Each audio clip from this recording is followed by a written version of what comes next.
सो इस एपिसोड की स्टार्टिंग में देखते हैं कि शिया जियांग से मिलने आती है और कहती है कि तुम अचानक मुझसे मिलने क्यों आए। तो जियांग कहता है कि मुझे तुम्हारी याद आ रही थी और आज मैं तुम्हें डेट पर ले जाना चाहता हूँ। हर बार तुम मुझे ले जाती थी लेकिन इस बार मेरी बारी है। मैं तुम्हें एक खुशनुमा दिन देना चाहता हूँ। तो शिया भी फिर मान जाती है और फिर देखते हैं कि वो दोनों की दोनों एंटरटेनमेंट पार्क में आते हैं। और फिर जियांग कहता है कि पिछली बार जब मैं तुम्हारे साथ आया था तब मैं कुछ भी नहीं कर पाया था, लेकिन इस बार मैं उसकी पूरी भरपाई करूंगा। पिछली बार क्योंकि मुझे जर्म फोबिया था इसलिए मुझे डर लगता था और मैंने कुछ भी एंजॉय नहीं किया, लेकिन इस बार मैं तुम्हारे साथ अच्छे से रहूंगा और तुम्हारे साथ रहकर एंजॉय करूंगा।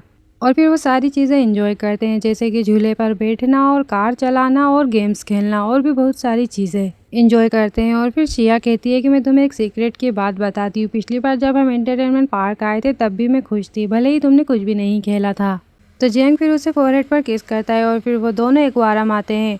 और फिर जियांग कहता है कि अब मैं मैरिज की बात करने में जल्दबाजी नहीं करूँगा। मैं तुम्हें यहाँ पर सिर्फ इस उम्मीद से लाया था कि हम आसपास का नज़ारा देख सके, ताकि फ्यूचर में जब मैं इसे याद करूँ तो ये एक बुरी याद ना हो। तो शिया फिर उसे थैंक्स कहती है और कहती है कि शेलफिश तो मैं ही थी। तो जियांग उसे चुप कराकर कहता है कि इस मैटर का दोबारा जिक्र मत करना और चलो अब हम प्रेजेंट के बारे में सोचें। और फिर वो दोनों फिश खरीदने वाली जगह पर आते हैं जहाँ जियांग शिया से पूछता है कि क्या तुम खुश हो। मुझे फ्यूचर पर उतना भरोसा नहीं है और क्या तुम्हें मेरे अपार्टमेंट का पासवर्ड याद है? अगर फ्यूचर में मैं इसकी देखभाल नहीं कर पाता हूँ तो तुम मेरे लिए इसकी देखभाल कर देना, ठीक है? तो शिया हैरान होकर कहती है कि तुम्हें क्या हुआ है, तुम बार बार अजीबोगरीब बातें क्यों कर रहे हो? मुझे ऐसा लग रहा है जैसे तुम मुझसे दूर जा रहे हो। तो जियांग कहता है कि नहीं तो फिर शिया कहती है कि नहीं, शायद ऐसा इसलिए है कि मैंने तुम्हें बहुत टाइम से नहीं देखा था, इसलिए मुझे तुम्हारी बहुत याद आ रही थी। तो फिर उसके बाद जियांग शिया को घर चलने के लिए कहता है और फिर अब वो शिया को घर ड्रॉप करने आता है। और फिर शिया कहती है कि जियांग आज के लिए थैंक्स, अब मैं चलती हूँ। तो जियांग फिर कहता है कि मुझे कल और परसों एक इम्पोर्टेंट काम निपटाना है। तुम मुझसे प्रॉमिस करो कि इन दिनों तुम घर पर ही रहोगी और अच्छे से रेस्ट करोगी। फिल्म देखो या फिर बुक्स पढ़ो, कुछ भी चलेगा, लेकिन लापरवाही से बाहर मत जाना, वरना मुझे फिक्र लगेगी और मैं अपना काम नहीं कर पाऊंगा। तो शिया कहती है कि तुम्हें क्या हुआ है, मुझे ऐसा क्यों लगता है कि तुम बहुत अजीब हो। तो जियांग कहता है कि नहीं, ऐसा नहीं है, 2 दिन बाद सब ठीक हो जाएगा।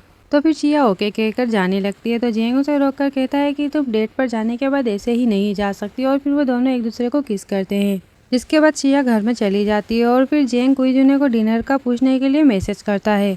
वेल अब नेक्स्ट सीन में शिवान को देखते हैं तो वो अपनी वेनिटी में आकर बैठता है और फिर ड्राइवर से चलने के लिए कहता है। तो ड्राइवर कहता है कि क्या हम सिम्बा का वेट नहीं कर रहे? तो शिवान कहता है कि नहीं, वो टैक्सी बुला सकता है। पर तभी कुछ सोचकर कहता है कि मैं खुद ही टैक्सी बुला लूंगा, तुम उसका वेट करो। और फिर वेनिटी से उतर जाता है।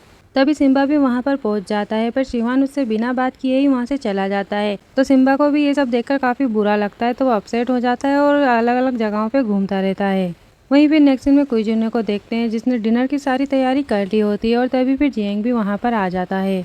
तो कुईजुने कहता है कि जियांग, क्या तुम थोड़ी ड्रिंक लेना चाहोगे? मेरे पास रेड वाइन की एक बहुत अच्छी बोतल है, मैं इसे अकेले नहीं पीना चाहता, मुझे पता है कि तुम ज़्यादा नहीं पी सकते, इसलिए बस एक गिलास। तो जियांग ओके कहता है और फिर कुईजुने 2 ड्रिंक बनाता है जिसमें से वो जियांग की ड्रिंक में कुछ मिला देता है और फिर जियांग को देता है, जिसके बाद वो दोनों ड्रिंक करते हुए काम के बारे में कुछ बातें करते हैं। पर तभी अचानक से जियांग को कुछ होने लगता है और फिर अचानक से उसकी बॉडी एकदम से जाम हो जाती है और वो कुछ बोल भी नहीं पाता और ना ही अपनी जगह से हिल पाता है।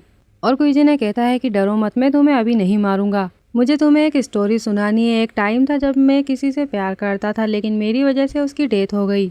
उस टाइम तक मुझे भी नहीं पता था कि मैं उच्च स्तरीय वैम्पायर हूँ। एक एक्सीडेंट में मैंने उसकी सारी एनर्जी एब्जॉर्ब कर ली। उस दिन से वो मुझे छोड़कर चली गई और कभी वापस नहीं लौटी। मैंने उसके लिए कॉफिन भी खरीदा था। ये एक कोइंसिडेंस की बात है, जब मैं हार मानने ही वाला था तब मुझे एक ऐसे वैम्पायर के बारे में पता चला जिसके पास लोगों को फिर से जिंदा करने की पावर्स है और शिया ही वो वैम्पायर है। तो जियांग को और भी ज्यादा गुस्सा आता है, पर वो कुछ भी नहीं कर पाता। और फिर कुईजुने कहता है कि लेकिन तुमने और शिया ने कुछ भी गलत नहीं किया, अगर तुम्हें किसी को ब्लेम करना ही है तो किस्मत को करो। मैं एक इंसान और वैम्पायर के जोड़े को भी देखना चाहता हूँ, ठीक है? और मैंने तुम्हें अपनी कहानी बता दी है। एक्चुअल में तुम्हें खुद को किस्मत वाला समझना चाहिए, कम से कम तुम दोनों के पास अच्छी यादें तो हैं, हालांकि ये सिर्फ आज तक ही चल सकती हैं। और उसे सॉरी कहता है, जिसके बाद फिर उसे वो टेबल पर ठीक से बिठाता है। तभी सिम्बा भी वहाँ पर आ जाता है और कहता है कि सिर्फ इंसान को मारने के लिए तुम्हें ड्रिंक की ज़रूरत पड़ी। तभी कुईजुने जियांग के पॉकेट से उसका रिकॉर्डर निकाल कर कहता है कि फालतू मेहनत करना बंद करो और सिम्बा भी मेरी ही साइड है।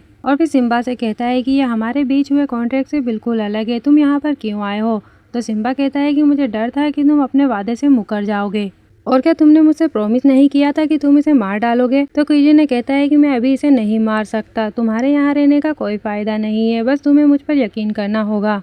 इसे मुझे दे दो, मेरे काम करने का अपना तरीका है। तो सिम्बा जियांग को देखकर मुस्कुराते हुए कहता है कि मैंने पहले भी कहा था कि हम कभी एक साइड नहीं हो सकते। और फिर कुइजन से कहता है कि मैं अब चलता हूँ, मैं तुम्हारी खुशखबरी का इंतजार करूंगा, और इतना कहकर चला जाता है। वेल अब उसके बाद नेक्स्ट सीन में हम शिया को देखते हैं जो कि अपनी शूटिंग पूरी करके बाहर आ रही होती है। और वहीं कुइजन का असिस्टेंट भी उसका वेट कर रहा था, तो वो उसके आते ही कहता है कि आपकी शूटिंग पूरी हो चुकी है ना, जियांग आपका वेट कर रहे हैं, मैं आपको वहाँ ले चलूँगा। तो शिया कहती है कि अगर वो मुझे ढूंढ रहा है तो तुम मुझे लेने क्यों आओगे? तो वो कहता है कि वो कुइजन के साथ है, इसलिए उन्होंने मुझे आपको लाने के लिए कहा है। तो शिया कहती है कि लेकिन जियांग ने मुझे इस बारे में कुछ भी नहीं बताया। तो फिर वो जियांग की फ़ोटो दिखाकर कहता है कि मुझे लगता है कि आप इस इनविटेशन को हर हाल में एक्सेप्ट करेंगी, है ना? तो शिया भी फिर मान जाती है और फिर वो कुइजन के पास उसे लेकर आता है, जहाँ जियांग को उसने अपनी कार की डिक्की में रखा था। तो शिया जैसे ही जियांग को देखने लगती है तो कुइजन का असिस्टेंट शिया के सर पर हाथ मारकर उसे बेहोश कर देता है और जियांग बस देखता ही रह जाता है। वेल अब नेक्स्ट सीन में देखते हैं कि कुइजन ने शिया को बांध दिया होता है और फिर कुइजन कहता है कि मुझे दुख है कि मैं तुम्हें यहाँ पर लेकर आया। तो शिया जियांग के बारे में पूछने लगती है कि वो कहाँ है।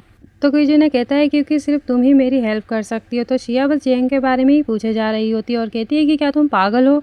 तो कुइजन कहता है कि हाँ शायद। तभी वो चेन मेयो की बॉडी देखकर कहती है कि इसे क्या हुआ है। तो कुइजन कहता है कि इसका नाम चेंग मेयो है, ये मेरी गर्लफ्रेंड हुआ करती थी, ये वो पहली इंसान थी जिसे पता चला कि मैं एक वैम्पायर हूँ। जिस तरह जियांग ने तुम्हें एक्सेप्ट किया है उसी तरह इसने भी मुझे बिना किसी हिचकिचाहट के एक्सेप्ट किया। वो हमेशा मेरे बारे में सोचती थी। तो शिया कहती है कि मुझे तुम्हारी लव स्टोरी में कोई इंटरेस्ट नहीं है, मैं बस अभी जियांग से मिलना चाहती हूँ।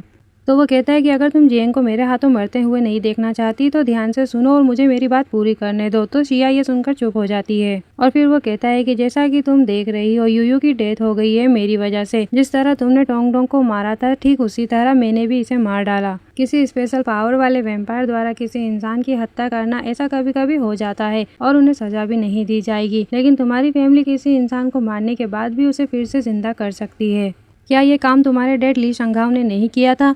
क्या उन्होंने टोंग टोंग को फिर से जिंदा नहीं किया था? ये तो चमत्कार है। हालांकि इस प्रक्रिया में वो लगभग अपनी जान गंवा बैठे थे, लेकिन आखिर में ये बुरा भी नहीं है ना? तो प्लीज़ मेरी हेल्प करो। तो शिया उसे नहीं कहती है कि मेरे डैड ने टोंग टोंग को बचाया क्योंकि उस टाइम टोंग टोंग मरी नहीं थी, ये बस मौत के बहुत करीब का मामला था।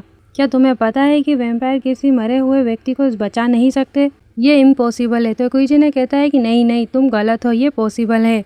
वैम्पायर्स मरे हुए को जिंदा कर सकते हैं, तुम्हारी फैमिली ये कर सकती है, इसलिए तुम अपनी स्पेशल पावर्स का यूज़ करके तुम डेफिनेटली यूयू को फिर से जिंदा कर सकती हो, जब तक तुम अपनी लाइफ देने के लिए तैयार हो। तो शिया कहती है कि मैं तैयार नहीं हूँ, मैं ही क्यों, तुमने उसे मारा है इसलिए तुम्हें ही उसे बचाना चाहिए। और रोते हुए कहती है कि ऐसा सिर्फ मेरे साथ ही क्यों होता है। तो कुइजन कहता है कि तुम्हें लगता है कि मैं ऐसा नहीं करना चाहता, अगर मैं कर सकता तो मैंने इसे बहुत पहले ही कर दिया होता, लेकिन लोगों को ठीक करने की शक्ति मुझ में तुम्हारी फैमिली जैसी नहीं है, नहीं तो मैं उसे बचाने के लिए ये सब नहीं करता। और अगर मैं तुमसे पूछ नहीं सकता तो मैं तुम्हें सिर्फ धमकी दे सकता हूँ। और फिर वो जियांग को बुलवाता है। तो फिर शिया अपनी रस्सी खोल के उसके पास जाती है और कहती है कि जियांग क्या तुम ठीक हो? तो जियांग कहता है कि शिया मैंने कभी नहीं सोचा था कि मैं तुम्हें भी इसमें घसीट लूँगा। तो फिर शिया कुइजन से कहती है कि मैं जान से हाथ नहीं धोना चाहती और मैं जियांग को भी इसमें घसीटना नहीं चाहती, क्या तुम उसे जाने दे सकते हो ताकि हम धीरे धीरे बैठकर बात कर सके? मैं तुमसे भीख मांगती हूँ। तभी सिम्बा भी वहाँ पर आ जाता है। तो शिया उसे हैरानी से देखती है और फिर सिम्बा कहता है कि हम दोनों एक दूसरे की हेल्प करने के लिए खड़े हुए थे, लेकिन ऐसा लगता है कि तुम मुझसे बहुत सी बातें छिपा रहे हो और ये अच्छा नहीं है। तो शिया ये सब सुनकर रोने लगती है और फिर सिम्बा कहता है कि शुरू से ही तुम जिसे चाहते थे वो जियांग नहीं था, है ना? मुझे ये समझ नहीं आया कि तुम किसी इंसान की जान क्यों लेना चाहोगे, पता चला कि तुम ये बचकानी धमकियाँ दे रहे थे। और कुइजन के असिस्टेंट से कहता है कि जल्दबाजी मत करो, मैं बस वही पाना चाहता हूँ जो मैं चाहता हूँ। और फिर शिया को कहता है कि अगर तुम वाकई जियांग के लिए मरना चाहती हो तो उसे ऐसा करने दो, इसे देखने के लिए मैं यहाँ पर हूँ। तो शिया रोते हुए कहती है कि बिल्कुल नहीं, तुम यहाँ पर क्यों हो, तुम ऐसे बिल्कुल नहीं हो, तुम ऐसे पर्सन नहीं हो, है ना? तो कुइजन कहता है कि एक्चुअली वो ऐसा नहीं था, लेकिन तुमने ही उसे ऐसा बनाया है। सिम्बा ने बस मेरी छोटी सी हेल्प की, जियांग को इस तरह बनाने वाला मैं ही था, गलतफहमी मत पालो। तो शिया कहती है कि बिल्कुल नहीं, ये इम्पॉसिबल है और जियांग को उठाकर कहती है कि जियांग मैं तुम्हारे साथ चलूंगी। तभी कुइजन बंदूक निकालकर जियांग के ऊपर तान देता है और कहता है कि शिया मैं अभी ऑर्डर देता हूँ कि तुम मेरी बात मान लो। नहीं तो मैं जियांग को तुम्हारे सामने ही मार डालूंगा। मुझ पर यकीन करो, तुम अपने ही बॉयफ्रेंड को अपनी आंखों के सामने मरते हुए देखना नहीं चाहोगी। तो शिया रोते हुए कहती है कि मैं तुमसे भीख मांग रही हूँ, उसे छोड़ दो, मैं तुमसे हाथ जोड़कर रिक्वेस्ट करती हूँ। तो कुईजिन ने गुस्से से कहता है कि इस टाइम मैं तुमसे रिक्वेस्ट करता हूँ, मेरे पास ज़्यादा टाइम नहीं है, ये मेरा आखिरी मौका है, यूयू को जीने देने का मेरा आखिरी मौका है। और जियांग से कहता है कि जियांग जल्दी बोलो, तुम मरना नहीं चाहते, तुम जीना चाहते हो। तो जियांग कहता है कि शिया उसकी बात मत सुनो, उसे जीतने मत दो। तो कुईजिन ने उसे लात मार देता है, जिस वजह से शिया उसके लिए परेशान होती है।